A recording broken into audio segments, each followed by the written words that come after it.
जिहाद करो, क्योंकि हम सिर्फ वोटों का जिहाद कर सकते हैं। हमारे गुनाहों की वजह से फिर कोई गैर कौम हम पर मुसल्लत न हो जाए। पता नहीं आइंदा 5 साल में मौला ये क्या करेंगे हमारे। इन दिनों देश में 2024 का लोकसभा चुनाव चल रहा है और पहले और दूसरे चरण के बाद देश के निर्वाचन आयोग साथ ही राजनीतिक पार्टियों की सबसे बड़ी चिंता है कि किस प्रकार से वोटिंग प्रतिशत बढ़ाया जाए, या साफ शब्दों में कहा जाए तो लगातार कम होता वोटिंग प्रतिशत। तो वहीं दूसरी तरफ एक और तस्वीर नजर आती है जहां पर मतदान केंद्रों के बाहर टोपी लगाए हुए व्यक्ति साथ ही बुर्का पहनी हुई महिलाएं भीड़ लगाकर मतदान करती नजर आ रही हैं। उस भीड़ को देखने के बाद यह लगता ही नहीं कि देश में वोटिंग प्रतिशत कम हो रहा है। अब सवाल ही उठता है कि इसका क्या कारण है। इसका कारण है मस्जिदों से फतवा जारी होना। मस्जिदों के अंदर तकरीरों पढ़ने के बाद यह एक ऐलान किया जाता है कि अपने घर के सारे लोगों को निकालकर सबसे पहले वोट कराया जाए, जिसके बाद आज देश के प्रधानमंत्री नरेंद्र मोदी को इस बात पर बयान देना पड़ा। नमस्कार, मैं आशुतोष भार्गव, आप देख रहे हैं आयुध। हम आपको बताएंगे कि आखिर क्यों प्रधानमंत्री नरेंद्र मोदी को वोट जिहाद के खिलाफ गुजरात में आज बयान देने की जरूरत पड़ी।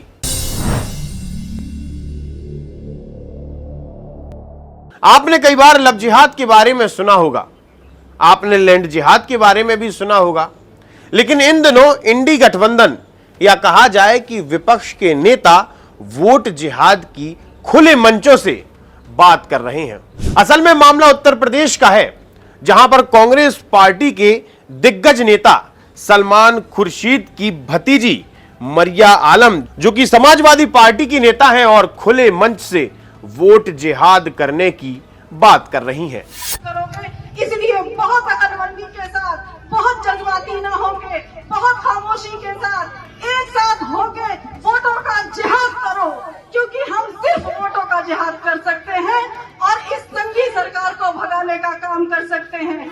जैसे ही सलमान खुर्शीद की भतीजी मरिया का ये बयान सामने आता है, वैसे ही देश की राजनीति गर्मा जाती है और इसके बाद देश के प्रधानमंत्री नरेंद्र मोदी गुजरात में आयोजित अपनी सभा के दौरान वोट जिहाद पर बयान देते हैं। अब इंडी गठबंधन ने मुसलमानों से वोट जिहाद करने को कहा है। अब बताइए, हमने लव जिहाद सुना था, लैंड जिहाद सुना था और वोट जिहाद, और वो भी पढ़े लिखे मुसलमान के परिवार से बात आई है। सामान्य मदरसा से निकले हुए किसी बच्चे ने नहीं कहा है।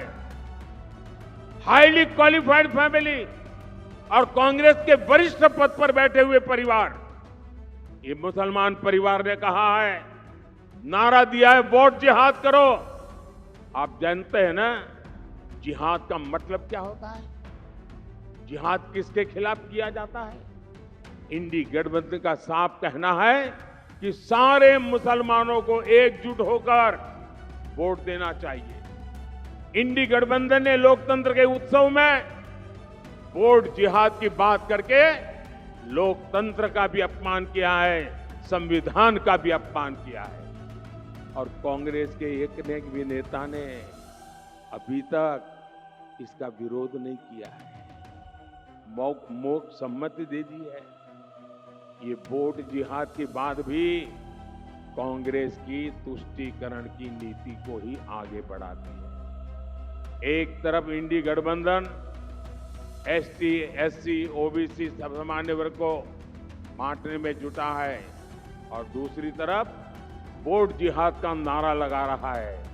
आज समझ सकते हैं कि इंडी गठबंधन के इरादे कितने खतरनाक हैं। अब जरा सोचिए, बार बार ये फैलाया जाता है कि लव जिहाद और लैंड जिहाद जैसी कोई बात है ही नहीं। ये एक भ्रम है जो कि भारतीय जनता पार्टी, बजरंग दल, विश्व हिंदू परिषद, अखिल भारतीय विद्यार्थी परिषद या फिर संघ के माध्यम से फैलाया जाता है। लेकिन यहां पर इंडी गठबंधन की कुछ नेता लगातार खुले मंचों से वोट जिहाद की बात कर रहे हैं। इसका मतलब जिहाद तो होता है, अब चाहे वो वोट के माध्यम से हो, भले वो प्रेम के माध्यम से हो, भले वो प्रॉपर्टी या जमीन के माध्यम से हो। आज जो प्रधानमंत्री नरेंद्र मोदी ने बयान दिया है वो कोई ऐसे ही नहीं दिया। इससे पहले भी ऐसी कई सारी घटनाएं हुई हैं जो कि हम और आपने नजरअंदाज की हैं, या फिर कहा जाए कि देश का हिंदू समाज बार बार नजरअंदाज करता रहा है। जिस प्रकार से दारुल उलूम देवबंद से फतवा जारी किया जाता है, बिल्कुल उसी तरह से खुले मंचों से यह ऐलान भी किया जाता है कि आप सारे अपने घर से निकलिए और मतदान करिए। उसी प्रकार से सुबह नमाज के बाद लाउड स्पीकर पर बोला जाता है कि आप अपने घर से निकलिए और मतदान कीजिए। और बिल्कुल इसी तरह अलग अलग शहर के शहर काजी ये फतवा जारी करते हैं कि आप अपने घर से निकलिए और मतदान कीजिए। अगर मध्य प्रदेश की ही बात की जाए तो मध्य प्रदेश में हाल ही में जबलपुर के अंदर होने वाले चुनाव से पहले शहर काजी द्वारा एक फतवा जारी किया गया था, जहां पर अधिक से अधिक मतदान करने की अपील की गई थी। इससे कुछ दिन पहले मध्य प्रदेश के दतिया जिले में सुबह की नमाज के बाद मस्जिद के ऊपर टंगे लाउड स्पीकर से एक भ्रामक अनाउंसमेंट किया गया था। पता नहीं आइंदा 5 साल में मौला ये क्या करेंगे हमारे साथ। पता नहीं कितनी मस्जिदों पर बुलडोजर चलाएंगे, कितने मदरसों पर बुलडोजर चलाएंगे। या अल्लाह, पिछले साल शहाबुद्दीन को उन्होंने मौत के घाट उतार दिया। या अल्लाह, अतीक अहमद को मौत के घाट उतार दिया। और इस मुकद्दस महीने में इसी साल मुख्तार अंसारी को मौत के घाट उतार दिया। न जाने कल या अल्लाह न जाने आइंदा कल आने वाले क्या होगा। कहीं ऐसा ना हो हमारे उलमाए किराम पर हाथ डाल दे। और अगर मध्य प्रदेश में ही हुए विधानसभा चुनाव की बात की जाए तो विधानसभा चुनाव के दौरान अलग अलग शहरों से अलग अलग शहर काजियों ने फतवा जारी किए थे कि मुस्लिम समाज अपने घरों से निकलकर अधिक से अधिक मतदान करे। अब जरा समझिए, मरिया आलम जो कि कांग्रेस पार्टी के दिग्गज नेता सलमान खुर्शीद की भतीजी हैं और वो वर्तमान में सपा से एक बड़ी नेता हैं, जो कि खुले मंचों से ये बयान दे रही हैं कि आप वोट जिहाद करिए और वोट जिहाद के अलावा हमारे पास कोई उपाय नहीं है। पहले लव जिहाद शुरू किया गया, उसके बाद लैंड जिहाद शुरू किया गया, और अभी दोनों ही ट्रेंडिंग में थे कि एक नया शब्द ट्रेंडिंग में लाया जाता है, वो है वोट जिहाद। बार बार वोट जिहाद की बात की जाती है। मस्जिदों के ऊपर लगे लाउड स्पीकर से यह ऐलान किया जाता है, मस्जिदों से फतवे जारी किए जाते हैं कि जाइए और मतदान करिए। जिसके बाद मतदान केंद्रों के बाहर टोपी लगाए हुए इंसान और बुर्खा पहने हुई महिलाओं की लंबी कतार नजर आती है। लेकिन आपको चिंता की कोई बात नहीं है। आप जाइए, शादियां करिए, आप जाइए, छुट्टी मनाइए, आप जाइए, लू लपट धूल की परवाह करिए। लेकिन एक बात ध्यान रखिए, यह शब्द बाद में ना बोलिएगा कि काश मैं वोट डाल देता। अभी भी समय है, आप अपने घरों से निकलिए और मतदान करिए, देश के जिम्मेदार नागरिक बनिए।